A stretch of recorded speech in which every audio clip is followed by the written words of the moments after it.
My name is Nanny Rosebud, and I tell stories. Have you ever told a story? Did you ever get into trouble for telling a story? The secret to not getting into trouble is to always make sure your listeners know whether you're telling the truth or it's make-believe. I'm going to tell you a make-believe story today. This is a story from Japan from many, many years ago called Beach Boy. If you like this story, you can tell it too. Remember, it's make-believe. Once there was an old man and an old woman. They lived far out in the countryside of Japan.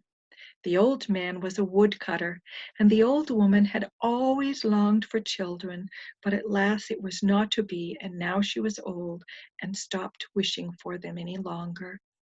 One morning, the woodcutter got up to go out into the woods to cut the wood, and his wife took the clothing to the river to wash. As she was washing the clothes at the river, she saw coming around the bend up above her, floating down on the river, a peach, a huge peach, a giant peach, and the closer it got to her, the bigger it got. She thought, oh, I'll have to grab that peach and take it home for supper. I've never seen one so huge. It must be so delicious. She picked up her skirts and she carefully stepped out with her little old feet onto the rocky bank of the river and the stones of the river and walked out, and she caught the peach and carefully walked back and put it in her laundry basket to take home. She could barely contain her excitement that evening during supper. As her husband enjoyed the last bite and wiped the corners of his mouth with a napkin and set it on the table, she said, I have a lovely surprise for your dessert. And she brought in the huge peach and set it at the table. The husband's eyes grew wide as he said, oh, it looks so delicious. I've never seen a peach that big. And she told him how it came floating down the river. He took up the knife and was about to cut into the peach when it let out a cry. They jumped back in surprise and he dropped the knife. They looked at each other and they thought, oh no, we must be imagining things. And the woman picked up the knife and she was about to cut into the peach and it let out another cry and she dropped the knife on the table. As they stood there with their mouths open and their eyes wide, the peach burst open, and out from the peach came this little tiny toddler boy, just barely able to walk on his toes on the table and just barely able to string a few words together. He said to them, I have been sent to be your son. The old man and the old woman were so surprised they could not believe it. They had so longed for a child and a son to carry on the family name. It was a wonderful blessing. Well, they loved the little boy and they called him Momotaro, which means Peach Boy. They had many happy days together, the old man and the old woman and the little boy, as he grew. One day, when he was about 15, he came to his father and his mother and he said, I've heard the terrible stories of the ogres from Ogre Island, how they come to our land and terrorize our people, how they beat them and they steal from them and they take our treasures away from our land off to Ogre Island. I've decided that I am going to fight them. I'm going to Ogre Island and I'm going to defeat the ogres and bring back the treasures to our land. The old woman and the old man did not want this to be. They didn't want to lose their son.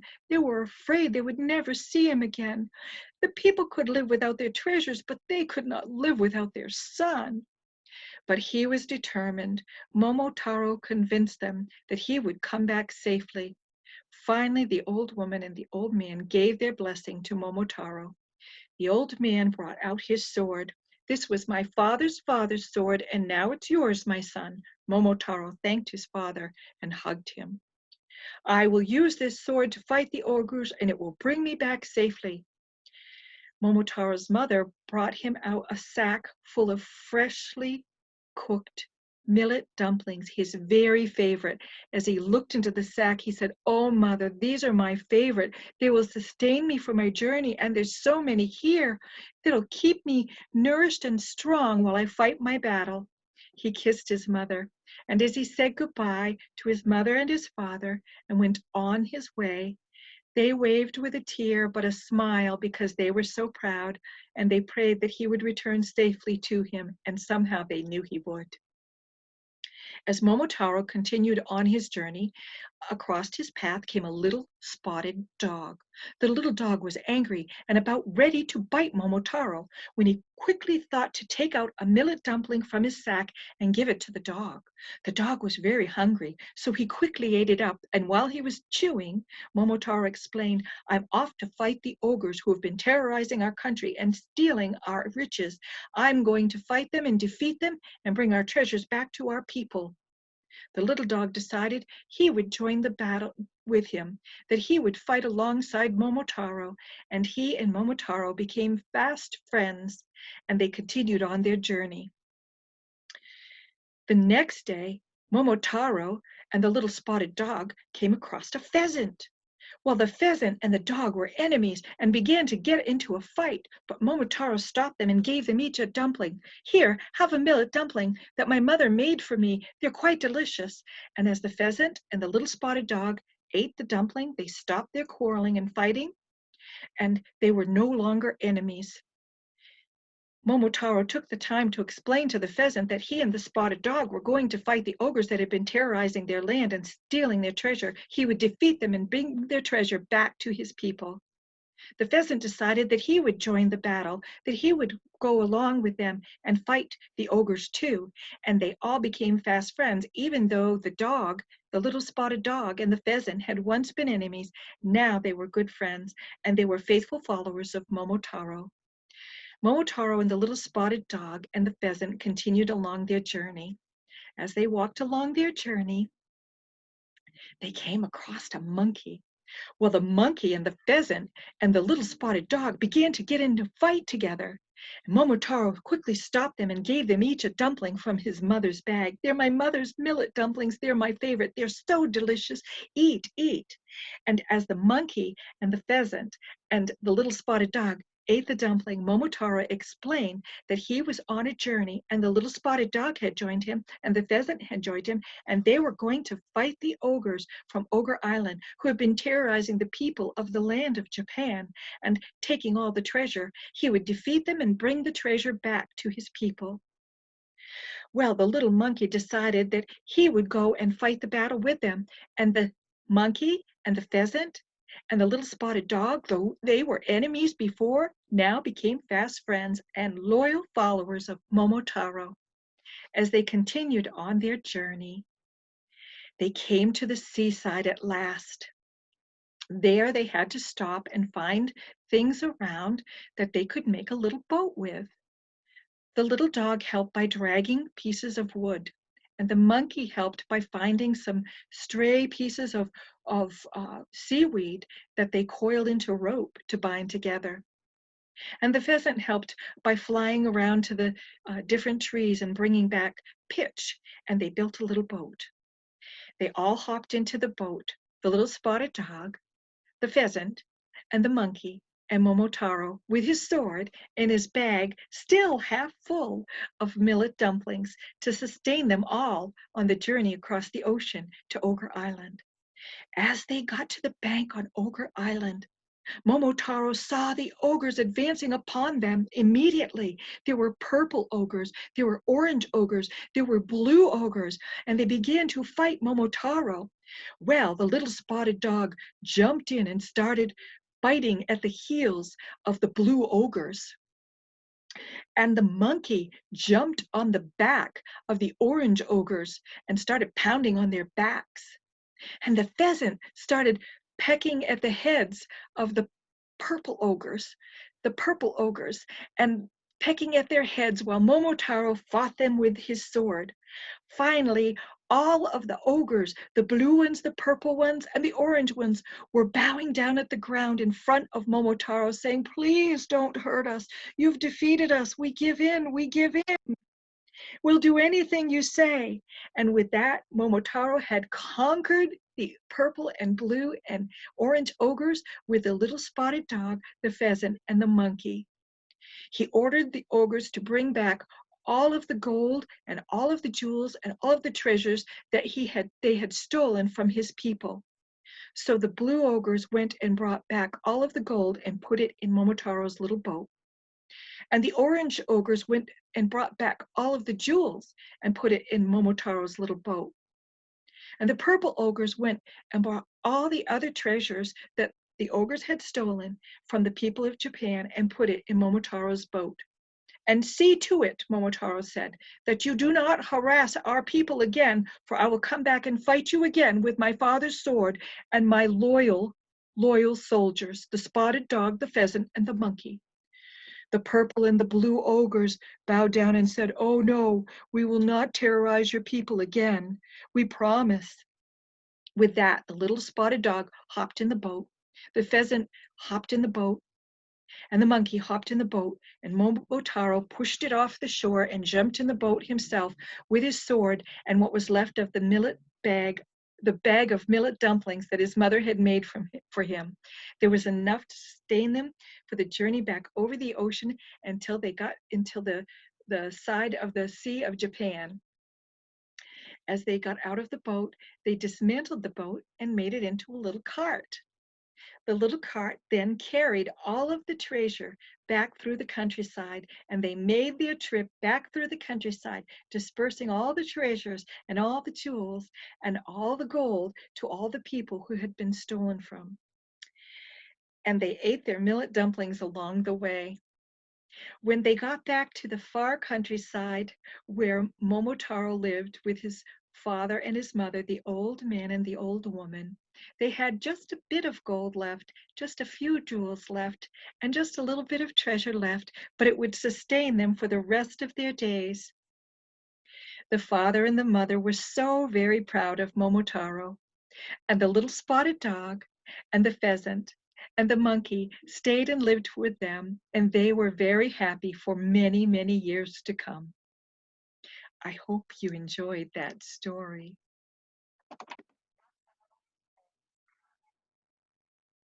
The next story I'm going to tell you is called The Old Man in the Moon. This is a very old, old folk tale that also comes from Japan. Once the man in the moon saw that there was in the forest a little fox, a little monkey, and a little rabbit living very happily together as friends.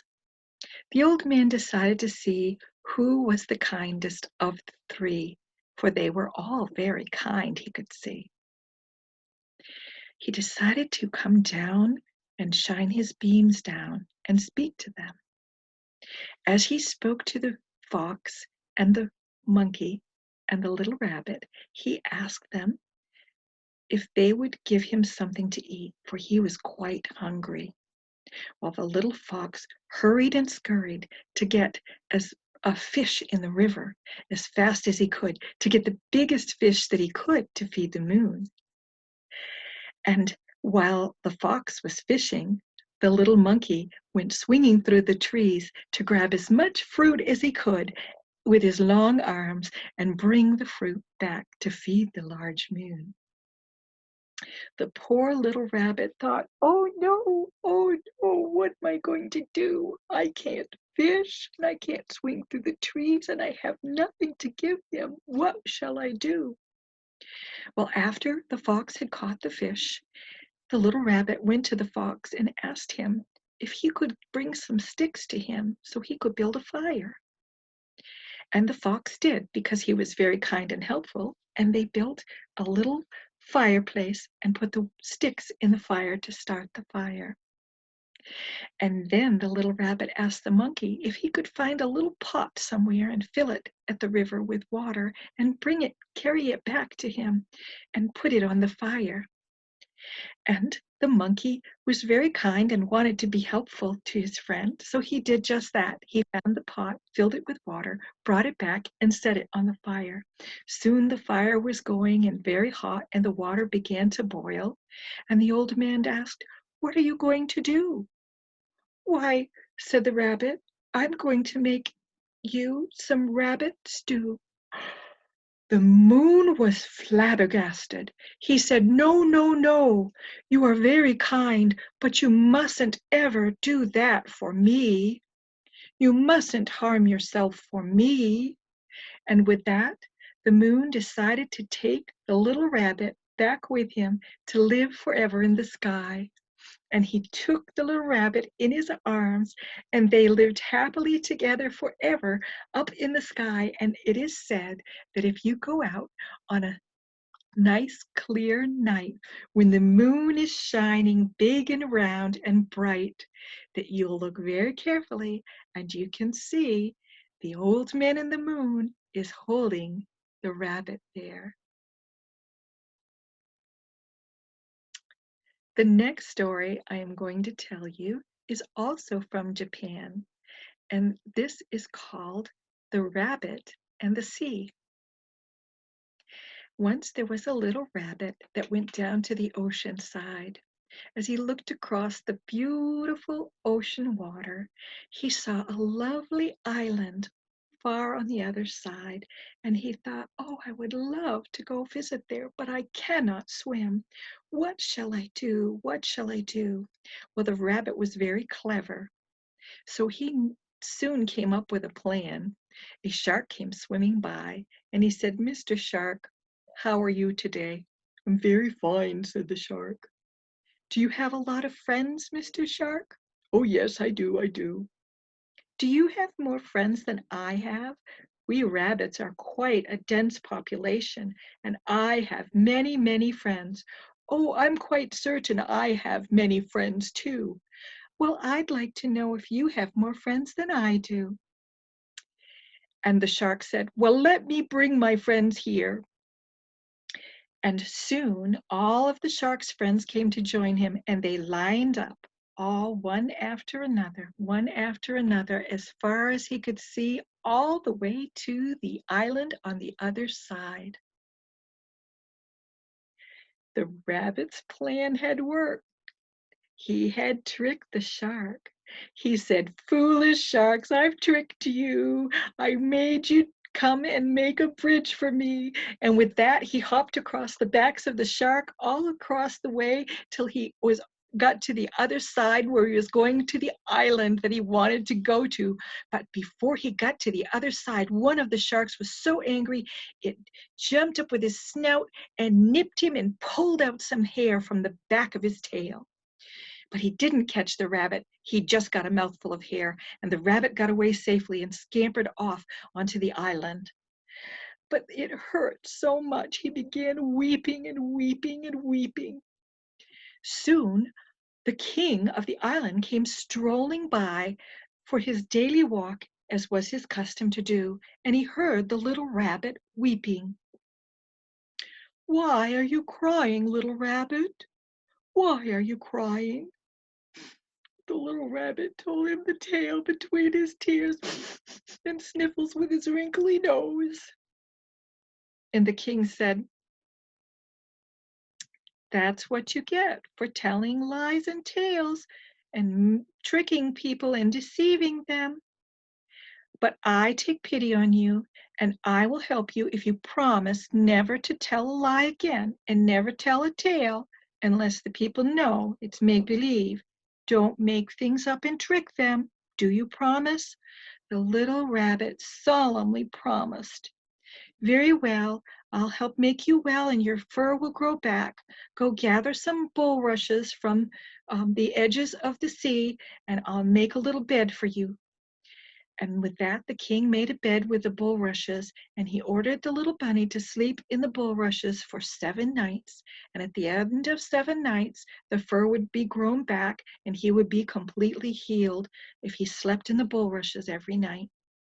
Well, the obedient rabbit did as the king had told him. He stayed in the bulrushes and slept there like a little nest every night for 7 nights. And by the time the 7th night arrived, the fur had all grown back, and the sore spot had healed, and he was as good as new.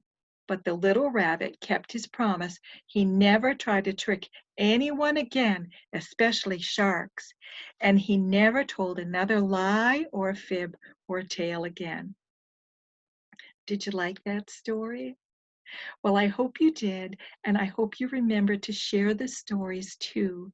Now that I've told you, they're your stories to tell. But remember, always make sure that your listeners know that it's make believe. Have a good day.